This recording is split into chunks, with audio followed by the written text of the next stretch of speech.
Hello mga kapobres, ngayon pupunta tayo ng SM, masyal tayo. Tanggal muna tayo ng stress guys. Lagi na lang tayong trabaho. Kahit wala tayong pera, ayan no, palis muna tayo, pa-flex-flex na tao lang, kahit walang pera no. Ayan no, sino ka dyan, flex-flex ka lang. Ayan guys, alis na kami ng aking partner. So nice. Ayan na, lalabas na kami ng aming tinitirahan. Ayan, naglalakad na kami kasi punta na kami ng sakayan ng jeep. Sakay kami ng jeep guys, puntang SMS Ortigas. Ayan guys, pagkalabas na namin, maraming tao dito palagi guys, parang pista. Marami ding nagtitinda ng ulam. Yan yung maganda dito guys, kasi maraming ulam bibilhan. Kalabas mo lang. And feeling vlogger tayo pa, simpleng video lang. Ito nga guys, tawid na kami sa overpass. Punta kaming SM, sakay kami ng jeep dyan. And nahirapan ng partner ko ang umakyat. Ang tatas ng mga building dito guys, oh. Lakad-lakad muna kami. At ito nga guys, pagkababa namin, marami dyan mga prutas na mabibilhan, tsaka ulam. Kasi palengke yan dyan guys. Yan yung maganda dito guys, pagkatawid lang namin dito, marami tayong mabibilhan dito mga prutas, gulay, tsaka isda. Kasi palengke po yan dyan. At yan nga guys, dito nga, pagkasakay namin hindi na kami nakapag-video kasi nakakaya. Hindi tayo vlogger. Feeling vlogger lang tayo guys. Ayan nga guys, kadarating na kami ng SM, pumunta kami agad ng CR dahil umihi muna kami. At ayan, hanap kami agad ng makakainan. Kakain muna kami guys ng aking partner. Ayan, video lang. Feeling vlogger tayo guys. Nag-Christmas lang ako kasi baka mayroong magpa-picture sa akin dyan guys. Magpa-picture. Ayan guys, maraming tao dito sa SM mo. At dito nga guys, yung dalawang masko nakita namin, nakipagkulitan pa yung aking partner.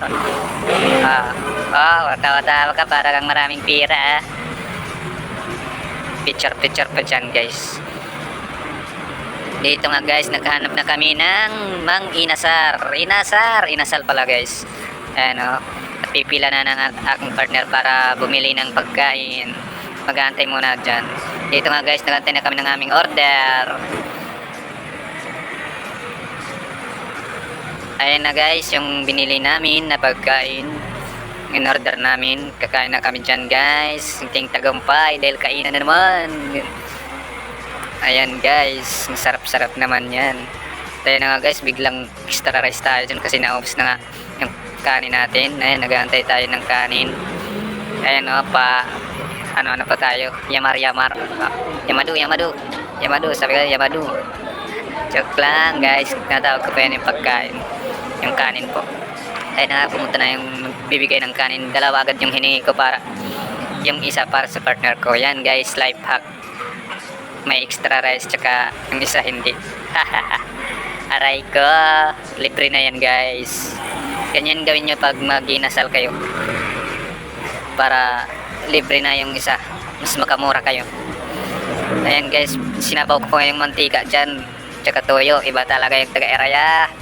Yung sausawan, ginawang sabaw. Aray ko.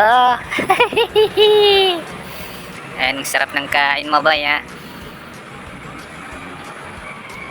And guys, kumain na kami dyan ng maganda-ganda. Ang sarap naman ng katsan natin dyan guys. At ayan na nga guys, yung pinakaantay natin pagkatapos natin kumain, dahil hindi natin naubos. Siyempre, balot natin yan, parang pista lang. Bayad na yan guys, kaya dalhin natin, ulang pa yan mamaya. Ganyan dapat gawin nyo guys pagpunta kayo ng inasal, magdala kayo ng plastic. Aray ko, dahil ulam yan mamaya pag uwi. Diba, pasok natin yan sa bag. Masarap na ulam pa yan mamaya, dahil hindi natin naubos, diba? Okay. At ayun na nga guys, patapos na kami kumain dyan na aking partner. Sarap talaga kumain sa inasal.